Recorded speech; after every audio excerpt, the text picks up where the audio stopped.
Hello, everybody, and welcome back to the In the Same Boat podcast. Today, we have on Manuel Maqueda. He is a special program instructor in applied circular economics and regenerative economics at Harvard University. And he's also the co-founder and CEO of SUPER, which stands for Single-Use Plastics Elimination or Reduction, a nonprofit organization that enables companies to eliminate single-use plastics through a tiered certification program.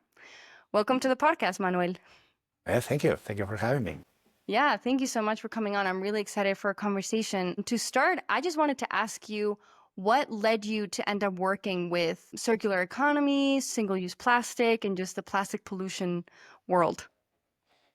All right. So my first introduction to this topic was through meeting Captain Charles Moore, the founder of Algalita Marine Research Foundation, the author of books and TED speaker, and he's recognized also as the first person who talked about the Pacific garbage patch. And I met him during the making of a documentary film. And we hit it off, and he's a sailor, so am I. We're talking about a lot of things. And then I first realized that there was this huge, immense topic that it was not visible. In fact, at the time, if you Googled plastic pollution, you wouldn't get any results. So a lot of results about plastics, plastic factories, kinds of plastics, whatever. Lots of results about pollution, but pollution is like coming out of tailpipes or things like that, or river pollution. But the two things together didn't exist. So I realized how big it was and how studied and understood was this. So I started first through trying to get together a group of people that were working this and looking at the kind of vocabulary and messages they were using. And that led to a gathering for World Oceans Day in 2008 of a lot of notable people. And that was the spark that led to the creation of some early organizations that are still around, such as the Plastic Pollution Coalition and others. Then another pivotal moment for me was when I traveled to Midway Atoll in the Pacific Ocean, and that was in 2009 in September. And I witnessed how these seabirds, million seabirds nest there, how they were feeding their chicks plastic instead of food. The parents were feeding. Wow. And that was very profound. And that was the start of making a documentary that has become very well known and won many awards. And that kind of changed my life. When you're in an island, one of the most remote islands in the middle of the Pacific Ocean, and you see seabirds feeding plastic instead of food to the chicks, well, you realize there's a systemic problem. And also it's like looking into the mirror, because that's quite literal, even though there were not that many studies at the time. But we're finding out that's quite literal, that we're full of toxic chemicals from plastic, in addition to microplastics and so on. And that also was, and still is today, a big motivator. In fact, I don't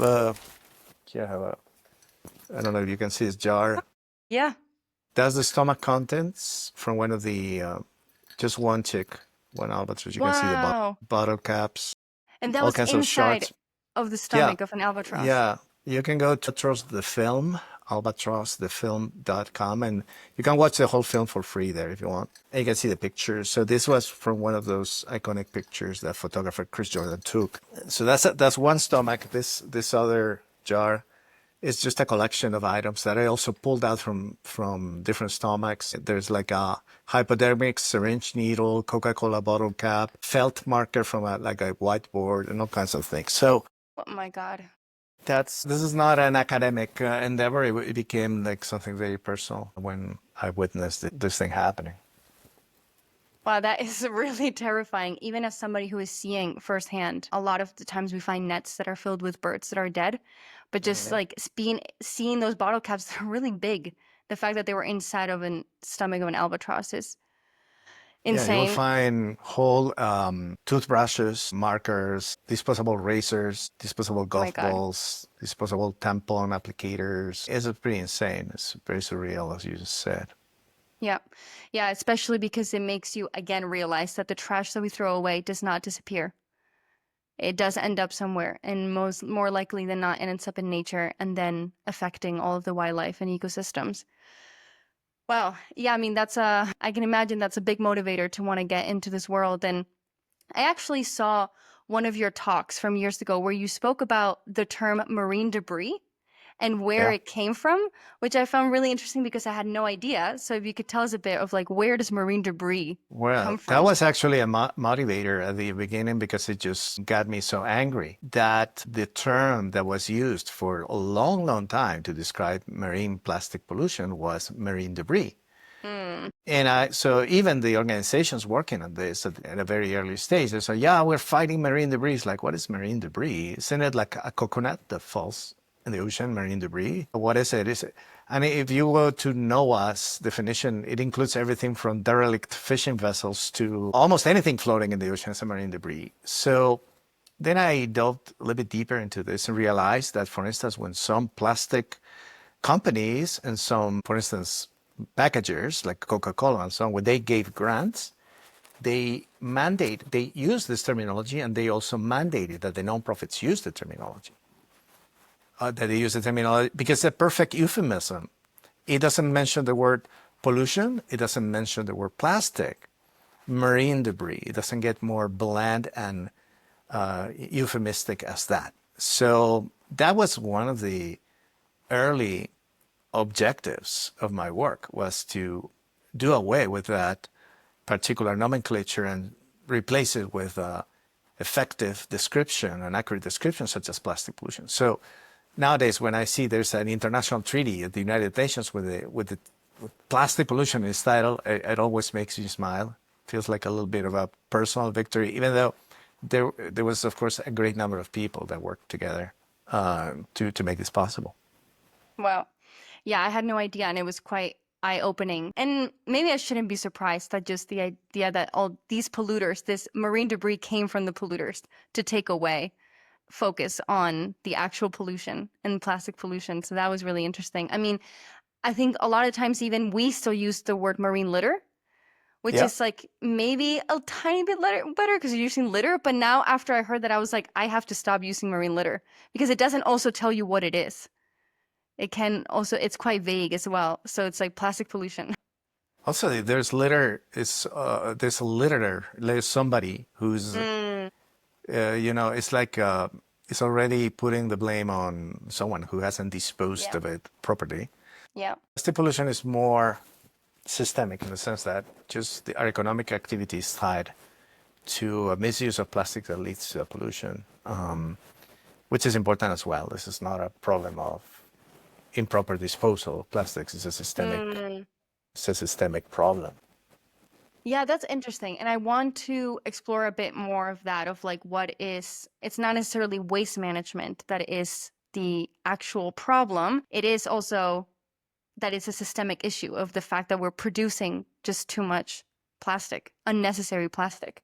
Plastic in itself is not a problem, it's the way we use it. Think of it as a technology. For instance, when you think of AI or drones or nuclear fission or whatever it is, any technology, it's not the technology itself that is a problem, it's how you're going to use it and for what, right? And the more powerful the technology is to do good, the more powerful it is to create big problems. And it's the same with plastics. And so what is a good use and a bad use of plastics?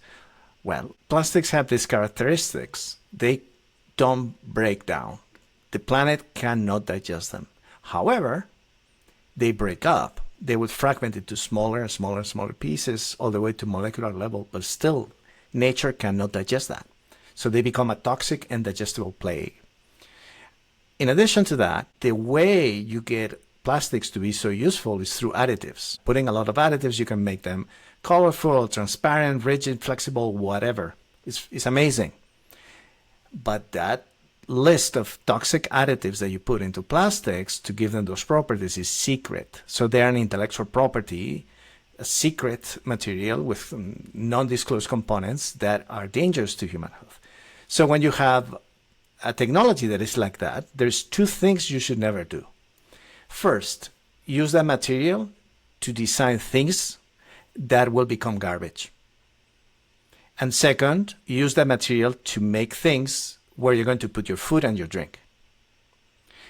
So that's the problem with plastics, that we are 40% of the global production of plastics, which is about 500 million tons. 40% of that is packaging. So it's plastic that is specifically designed to become garbage, specifically designed to be thrown away. And then a large number of plastics are in contact with our food and our drink. And that's why practically 100% of the population, if you test their bloodstream, including those listening to this podcast, would test positive for bisphenol A, for phthalates, for PFAS, etc., etc. Wow, I did not know that it was intellectual property, the additives that they add into Yeah, plastic. yeah. It's a trade secret. I mean, you can know the resin. You can know whether it's polyethylene or high density or low density polyethylene or PET or whatever. But what is making PET from Acme brand better than the other brand? Wow. Okay. That is quite scary. So then, okay. Yeah, I guess it is like it's more of the way that we're creating the plastic, not so much the material the self, as you said, Well, which, yeah. is the material characteristics. When you have a material that has these characteristics built in, I mean, this is not a feature. This is a feature. It's not a bug. Plastic by design is like that. So whatever you do with it has to take into account these characteristics. And that's what determines whether it's going to do damage to the environment or to human health, or actually both. Yeah. Yeah. And when you were talking about single-use plastic, or the fact that we are creating like 40% of it is packaging, which means that it is meant to end up as waste. Kind of brings me into a lot of the work that you do with circular economy. And I wanted to ask you, because I think it's a word that is relatively new. It's a word that is thrown around a lot. So what is exactly circular economy? What is the goal of that? Because also I see it like as somebody who researches a lot of companies. It's everywhere in companies, like sustainability reports and like their goals. And I'm like, what do you mean you actually want to like go into circular economy? Right. Well, unfortunately, it's a very manipulated and misunderstood term. But what it means, circular economy, is very simple. It's an economy in which you generate value. Value is everything we do. We eat, we have fun, we have homes, we get clothed, etc. Everything humans do, without two things. One, without extracting finite resources, and second, without generating any waste, toxicity, or pollution. So basically, we're mimicking nature. You could also say that circular economy is the result of applying biomimicry to our economy. In a forest, nothing finite is extracted and there's no waste. Everything that dies, etc., is food for new cycles of value. So that's what the circular economy is. Okay. And then how can we implement circular economy nowadays with the current system that we have in the world? Well, there's many things that need to change. It's a systemic change. The first thing you need to understand is that 80% of the environmental impacts of anything, of any process, of any decision, are determined during the design phase. So it means upstream, when you're making design decisions. Design not only of products and services, but also how value, you could think of business models, anything that would determine how value is given. So, for instance, the product with single-use plastics, it's not necessarily a single-use plastics. We have a system maybe that is forcing us to eat out and get things on the go without another option, without a reusable or refillable or whatever it is. So it's the system that needs to be redesigned. And this is really important because a lot of people think that the way to intervene in the circular economy is not in design, but downstream. Recycling, basically, recycling. But recycling in the circular economy, well, there's authors that think that even recycling doesn't belong in the circular economy. I'm not as extreme. I'm thinking that it does have a role, but is the least valuable strategy. Why? Because when you recycle something, you're only recovering the atoms and molecules of that something. Versus when we reuse something, where we have all the value of that thing, the shape, the design, the embedded labor, the embedded emissions, everything, that makes it valuable, being used over and over again. If you recycle, everything is lost. All the value, all the emissions, all the labor, and you had to sort of start almost from scratch. You only recover atoms and molecules, and that's minimally valuable at scale for the economy. Yeah, that's really interesting because also since I started working for in the same boat, I have realized like how recycling actually is not useful a lot of the times because also how little we actually recycle. I think is about 9% of the waste actually even gets recycled because due to the toxins and once plastic gets contaminated is not able to be recycled. And I think it's interesting going back to our conversation with the term of marine debris that a lot of the polluters are the ones that are a huge force behind like recycle more and like in the Coca-Cola bottle it says like recycle me and all of these things because it forces them, they don't actually have to change anything of what they're doing. It almost puts a bit of the blame back on the individual of like now it's up to you to recycle what you bought, which is like okay, it's good that we're aware of what we're using, but it doesn't actually change the design process, which is where it starts the problem. Right. And I'll even go a little bit further and ask you, do you recycle? Yeah. Okay, well, what if I told you that you have never recycled anything in your life? What could I possibly mean when I say that to you? That like probably the things that I think are being recycled are just being mushed together and end up in Well, landfills. it's simpler than that. Simpler than that. What I'm trying to go with this is, what do you do when you say you recycle? What is the actual action you do? So I separate like my Uh plastic, huh. I put it into a plastic bin, my glass in a glass bin, and Uh waste huh. and paper So in another. see, that's the problem already. That we're calling Mm, recycling something that is not recycling. okay. We're putting things in bins. And let me ask you, when you Yeah. put things in the bin, you sign a contract. Do you accept the terms of service? Do you click on accept the terms of service? Or is there a No, contract yours? No. no.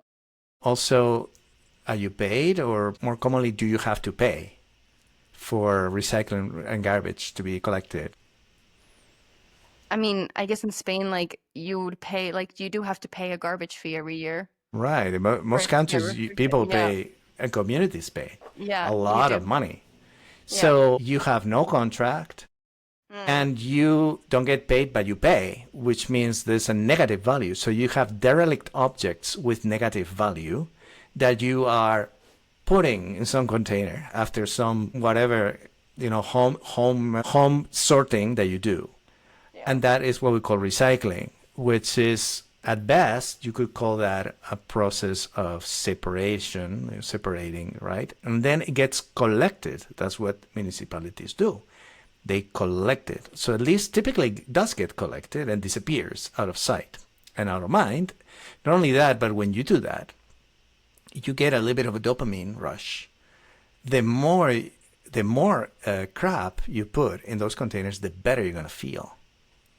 See, it should be the opposite. It should be a device that gives you a little electrical shock every time you do that, or something that makes you feel bad. A voice that said, "Oh, here you are again, Zamira. Weren't you here last week with a lot of junk? Here you are again." But we feel so. It's like eating chocolate. It's like, oh, we're gonna recycle. And we're lost in that matrix, and we lose sight that none of that is relevant. What is relevant is, okay, what's going to happen with those things? How do we have again, it comes down to the system. Is there a system that allows for those atoms and molecules to come back?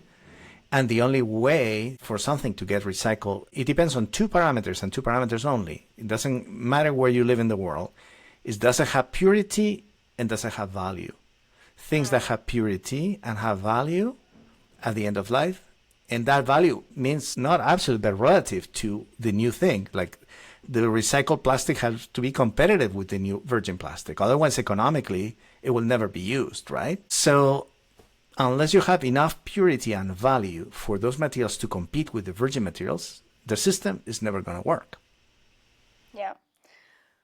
Wow, yeah, that is that is interesting because I definitely see that I have fallen into the trap of like I'm recycling. This feels good. I think especially in Spain it's so clear. In Norway it feels a bit weirder because they don't separate their stuff as much everywhere. And also what you said how you have to pay, that leads to a lot of people like a lot of the islands that we go to, we find a lot of burnt plastic because Uh, instead of paying for it, they'll just burn it themselves. well, it's a And a great lot of fuel times too. It yeah, burns but hot. just like, yeah. And it's like in just their backyard or in an island and they'll leave just like burnt plastic everywhere. And I mean, that's horrible for them, for the fumes that they're inhaling, but also just for nature. And there is no good system to actually encourage to bring back the trash or the waste that you're producing. Yeah. Well, yeah, it's interesting because there's a lot of misconceptions around recycling. For instance, some of the Nordic countries that you mentioned, they pride themselves on having very high recycling rates. But when you look at that, it's not recycling, it's collection rates. Okay, so they Mm, have some of them have even collection rates that are over 100%, and you're wondering how is that? Well, that means they're importing waste from other countries. But then when you look at what's happening with it, you'll be surprised. First, a lot of it is being burned. A lot of it is being burnt. In fact, Denmark, for instance, made huge investments in incinerators, and Sweden as well has a lot of. There's different euphemistic terms to refer to these plants, mm, but basically it's incinerators that would heat up homes. Now, if you tie the burning of waste, of which plastic has the highest value as a fuel because it's made of oil and it has a lot of hydrocarbons, so it burns really well and really hot. If you build those systems, you're tying the heating of homes in your country to the production and burning of single-use plastics and plastic. Talk about a system by design. So you shouldn't be proud of that. That's bad. And even in other countries where there's not so much incineration of plastics and it's not used to homes like in some Nordic countries, when you put tracers on the plastic and you follow that, they oftentimes go to places where there's a lot of cement kilns. For instance, now in Eastern Europe and in Turkey, there is a lot of construction. There's a lot of cement being produced. And guess what's firing used as a fuel in those cement plants? A lot of the recyclables that trusting Europeans are putting into their quote unquote recycling bins. I just like it, I almost like need a moment to just kind of be like, okay, it doesn't surprise me, but at the same time, it's like, wow, all this time, a lot of the trash that again, it just doesn't go, it doesn't disappear, and it doesn't Uh, get turned into new products. This plastic, because again, a lot of it you also can't. Like I know in the U.S., when you recycle things, you usually have to look at the number that's under the plastic because they will tell you, okay, number 5 and number 3 you can recycle. Spain, nobody, at least I never heard that there's instructions on which plastic to put in the plastic bin, the yellow one or not.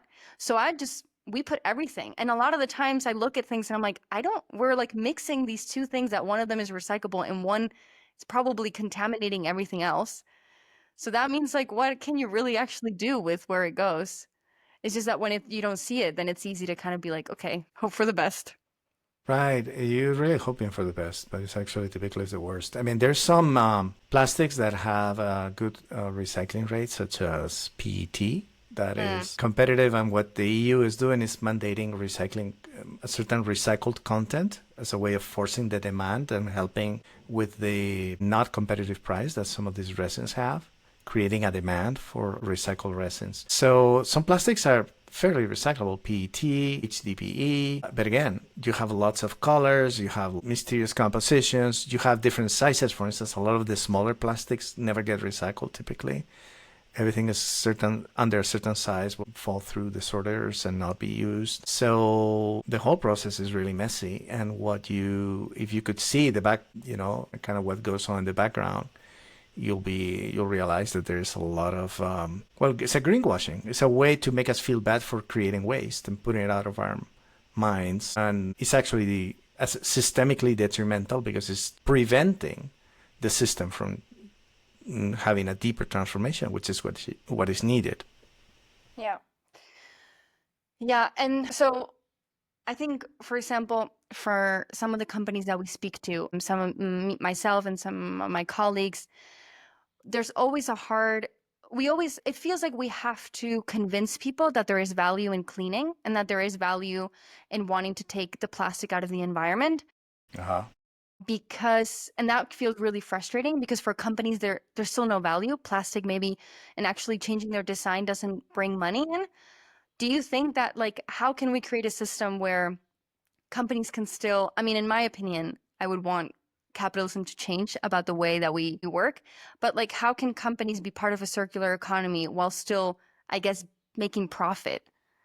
And yeah. All the, I mean, wasted plastic is wasted money, and anything system Mm. that you build that prevents that is going to be incredibly profitable. And a good example is all the reusable packaging innovations that are coming online, like in the EU and worldwide, whether it's new bulk dispensing systems for retail food to, reusable concert solutions or on-the-go solutions. And there's books out there now on and white papers on reuse, Mm. and reuse has become a big thing and a big business opportunity. So it is. Change in business is always a big business opportunity. You can make money. You will make more money if you don't have things that are being wasted.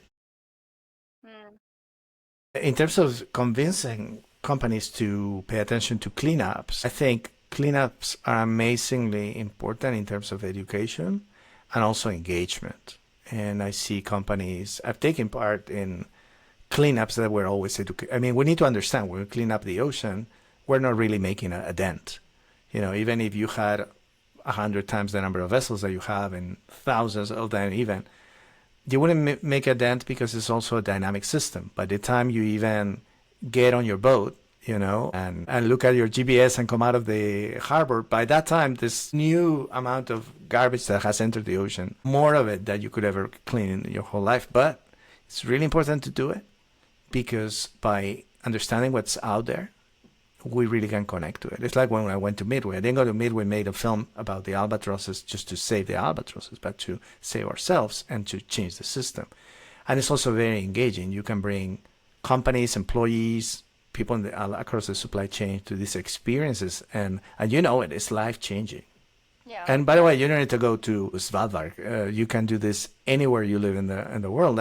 Right now, I am in El Escorial in central Spain, and we do cleanup right here in the stream, in a mountain stream here. And you wouldn't believe all the stuff that turns up. So wherever you are, it's a really good idea to go clean up, get involved that way, get educated that way, connect with others.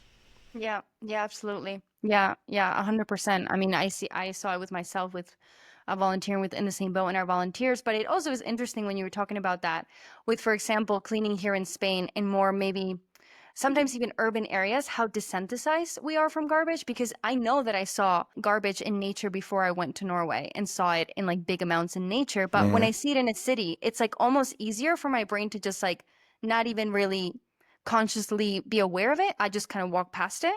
Then when I all of a sudden I went to Norway into this remote island where there's nobody living and I'm finding a ton in a morning, and then my brain is like, hold on, this doesn't belong here.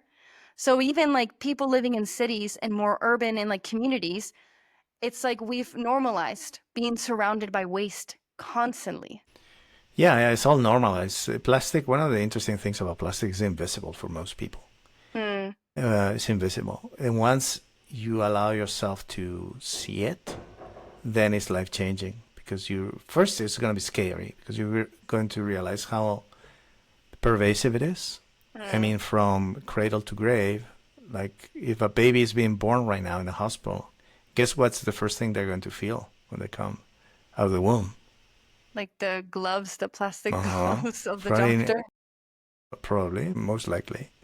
Yeah. So before skin to skin with the mom, hopefully the baby has access to that even in modern hospitals. There is the plastic nitrile gloves, and there is maybe the first object on that baby is going to be some kind of hospital bracelet, etc. And then when people die, guess what they're put in? Some plastic bag and ashes, and they're incinerated. They give you an urn, but you open the urn and there's a baggie. So it's from, and go to a sex shop and everything is made of plastic. So, I mean, it doesn't get more intimate. It's everywhere and it's invisible. It's invisible. Yeah. Yeah. And the moment you make it visible, it'll change your life, and you can change your life and the life of your family by trying to avoid single-use plastics and also plastics that your food and your drink comes into contact with. Yeah. Yeah. Yeah, absolutely. And that kind of goes into what the NGO that you're working with, Super, which is single-use plastic elimination or reduction. And I am curious, how has it been working with Super and working with like companies to eliminate single-use plastic? What is the reaction? And like, do you see that there's a big change happening? Is it slow? Well, it's a very positive change. Like anything else, when it's a company, and the decisions are made by companies. Each company has its own decision-making process, so it's always an adventure to try and engage with them. But it's been overwhelmingly very positive experience because there's a lot of eco-anxiety. A lot of people are very concerned, and a lot of these issues seem so overwhelming. But plastic is something that is, yes, it's overwhelming, it's big, but it's also very actionable. Something we can all make a decision today and we'll see the impact today. Like, okay, this is the last plastic water bottle coming to my house or into my office. And okay, we're not going to do this, small baggies with Oreo cookies in the office anymore, or whatever it is, or these small tea bags, or whatever it is. And you can make those decisions, and then you can measure the impact. And one of the things we do at Super is we measure the environmental and also the economic impacts. So we allow the companies to understand what the impact is. And also it's engaging. It changes the experience at work. It's an upgrade. When you live without plastics, some people are like, oh my God, I don't know. Believe me, it's a major upgrade. And so the experience has been terrific. That's great to hear. That is great to hear because it can be a bit frustrating a lot of times to feel like this is an uphill battle, like there's no change. But it is good to hear that, okay, there are people that do care and are willing to change. Yeah, I mean, it is an uphill battle, but it's uphill. It's not an impossible battle. Yeah. And I guess also sometimes this steep curve is at the beginning. Once you get started, it gets easier and easier. It's about changing behaviors, and once you get started, there's momentum. So yeah. Yeah, that's true. There's a company, you probably know it, Notpla, which is the co-founder is Spanish, and they created packaging with seaweed. And I saw that in IKEA, and there's like an IKEA that already has some of their packaging in one of the stadiums. And I think that is like so motivating to see like these big names actually changing, because that is where this like where it starts.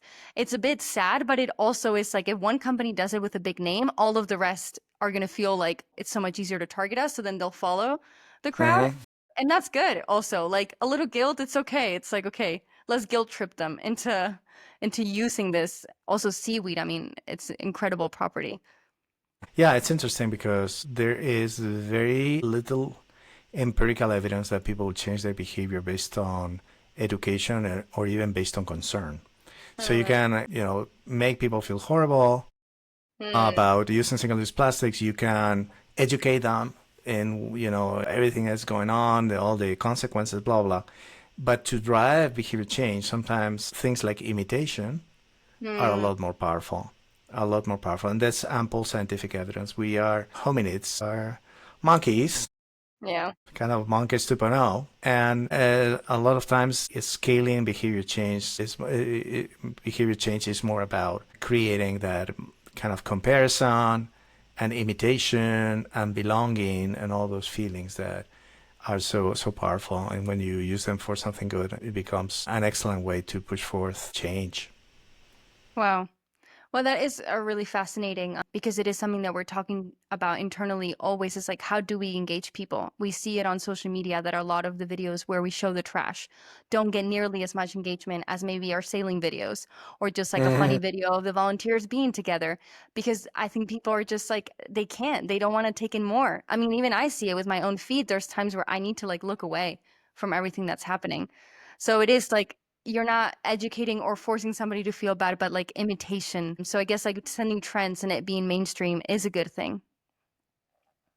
Yeah, it happens. If you look at, for instance, satellite imagery and AI to spot, for instance, solar panels, residential solar panels, you see that happen in clusters. Why? Because just a neighbor goes for it, and the neighbor next door is like, whoa, wait, you got solar panels? I'm getting solar panels too. And yeah, so we're humans are like that. Yeah. Yeah, sometimes one of the most effective ways of driving change is, well, you need to bring a change to your own home, first of all. So when I go shopping, for 14 years, I've been without plastic bags, plastic bottles, blah, blah. And when I go shopping, I bring, for instance, my own glass jars to the store, to the market, to buy anything from meat to, chickpeas or what have you. And, I just do it. I don't preach. And somebody asked me, why are you doing this? Or what the hell is this? Then I'll tell them what I'm trying to do. And that is, I think, when I started doing this 14 years ago, it was so strange. And now I see more people doing it and more people doing it. So that's how change happens. It's not nearly as fast as one would want, but hey, Yeah. it's happening. Yeah. Yeah, that is very true. It is happening, even if it's slow. I just have a couple more questions. One of them is about like with circular economy, you were saying that like the issue is not necessarily waste management. It's more about like the production and how we have to change the design. Uh-huh. But Yeah, also like within in the same boat, we're always talking about waste management and how we're seeing a mismanagement in a lot of the, for example, remote coastal communities that don't have access to be able to throw their trash away. And I yeah. do understand that we should have less trash, but what in like a circular economy system, how do we deal with the waste that's already been created? Right. Well, first thing is, if you want to change the system, you live in an island is like a dead end street, right? Like anything that gets there is going to stay there. So the first thing you should do if you live in an island is send the packaging back. Hmm. So, for instance, if you buy Coca-Cola, then get a deal. So Coca-Cola has to take the packaging back, or else Coca-Cola doesn't enter the whatever Svalbard. Mm. And if you, the moment you do that, that's gonna change how things come packaged to you. One of the first experiences with this happened with the country of Rwanda in Africa. Mm. They underwent a horrible, very traumatic genocide in the 90s. And after that, the country was in shambles, completely destroyed, infrastructure for everything, including the infrastructure for waste management, which was never that great to begin with.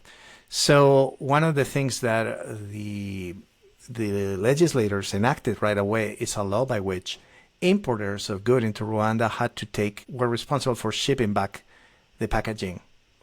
Mm. So guess Wow. what? The importers really streamlined and designed everything they were shipping to Rwanda so they had no packaging at all or minimal because it will be on their, it will be cost to them to have to ship them back. So that's the problem with islands. The actual cost stays with the community, and the cost of Coca-Cola or whatever is exorbitant in those communities, not only because of the shipping, but because you're stuck with the garbage. So same thing in a supermarket is instead of imagine that I'm not saying that you do this, but imagine for a minute that instead of going to the recycling bin with your garbage, you open up your packaged goods at the supermarket and left the garbage there. If everybody did that, and I'm not suggesting that as an act of rebellion. I mean, there's people who do it. It's called unpackaging or whatever. Some people do it for social media purposes or whatever. But if we all did that, if that was accepted and that was the system, then the garbage would go up the chain back to the designer, the provider there of whatever product. So that would make the system really efficient, wouldn't it? But we're stuck. We're at the end of the chain, stuck with the garbage. That's why waste management is never going to fix the system. It's never going to fix Mm. the system. You need to look upstream to understand Spain for that garbage, whose interest is that garbage to exist, etc. And that's the designers, the people that are designing. Sometimes you see things that you want to buy, and there is so many layers of plastic. And obviously, the person who's designed those things is designed as if they were not going to have that garbage sent back to them otherwise. Yeah. Yeah. Otherwise, so yeah, Wow. Yeah, that is actually super interesting. I never really thought about it like that. And also even the possibility, I mean, with the Rwanda thing, I think that's fascinating of that you can even be like, no, this is now your responsibility. You have to take it back because it's so true. It ends up being like our issue, the individual that maybe doesn't have the resources to dispose of it. And also you can't like, what do we do with it? Instead of like if the companies had the responsibility, then they would change their design. That is really right. interesting. Yeah, so you can spend all the money in the world to create waste management facilities in remote communities or in islands. And ultimately, only going to get worse and worse and worse. And Yeah. you look at islands like Hawaii, for instance. Hawaii's been shipping their waste to Oregon for a long time because all the landfills were full. Wow. You look at Aruba, for instance. I was there not long ago, invited by the government. The tallest point in Aruba, if you want a vantage point to take pictures, is the dump because they've just piled it up. It's the giant mountain. It's a very flat island. So you go, and I did go. I pretended I was. I talked some locals into driving into the dump. I was pretending we were going to throw something away, and I filmed and took pictures. Um, So, it's doing it the wrong way. And also, a lot of these islands rely on incineration to generate electricity anyway. So, yeah, sustainability in islands and remote communities needs to be addressed upstream, or else they're going to continue to be at the tail end of other people's decisions, and that's not going to be in their interest. Yeah, yeah, absolutely, absolutely. That's really interesting. Well, one last question before we end, which is what I always ask all the guests is what gives you hope for change in all of this that can be being part of the plastic pollution world and trying to work with NGOs? It can sometimes feel quite bleak. So what gives you hope? Well, hope is needing hope and wanting hope is one screen in the video game, but there's another screen Mm, where you don't need it. And I mm, have been in that one for a long time. And if you look at nature, does the salmon need hope when it goes up mm, the stream, or does the tree need hope when it sends its roots into the soil looking for water and minerals and so on? No, that's what we all do. We do what is mm, right, regardless. So if you keep looking for hope, and you'll flip-flop. It's like, mm. okay, well, I'm not feeling that great this week, so whatever, I'll get that thing in plastic, or I'll. No, you don't do that. We are members of the web of life, and we should honor who we are and be good ancestors regardless, as good ancestors as we can. So I don't need the hope. Yeah, good answer. Honestly, that's a good one. It's just like, just you, because you just do the right thing no matter what you think the outcome will be. Well, Yeah. hope and things like hope or pessimism end up being excuses for the cowards. Okay. Okay. Yeah. Sorry to put it like that, but it's true. And we live in an era where there's a great leadership and great courage being needed Yeah. from all of us. So, period. So, if you want to be at the forefront of this, you have to be courageous. You can just wait for these things to be legislated and the system be changed. But if you want to lead the change, then pessimism and hope are just excuses for the cowards. Yeah. Yeah, it's true. We don't really have the luxury of time to be able to sit and figuring out like I need to find a little hope or like nothing's going to change anyway, so might as well not do Mhm. it. Yeah. Well, thank you so much, Manuel. This was very interesting. I'm really excited for this to be published. If anybody wants to research a bit more of the work that you're doing and with Super, where should they go? For Super, they should go to super.ngo. Very simple, super.ngo. And to find me, they can find me on LinkedIn very easily, and Instagram as well. They'll find me no problem. Perfect. Well, thank you so much. Thank you, my pleasure. Keep up the great work.